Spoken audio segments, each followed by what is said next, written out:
بسم اللہ الرحمن الرحیم۔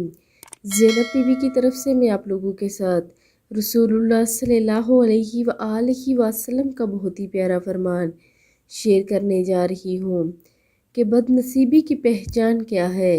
رسول اللہ صلی اللہ علیہ وآلہ وسلم نے فرمایا کہ 4 چیزیں بد نصیبی کی پہچان ہیں، کہ آنکھوں کا خشک ہونا، کہ اللہ کے خوف سے کسی وقت بھی آنسو نہ ٹپکے، دل کا سخت ہونا، کہ آخرت کے لیے یا کسی دوسرے کے لیے کسی وقت بھی دل نہ نرم پڑے، امیدوں کا لمبا ہونا اور دنیا کی لالچ ہونا۔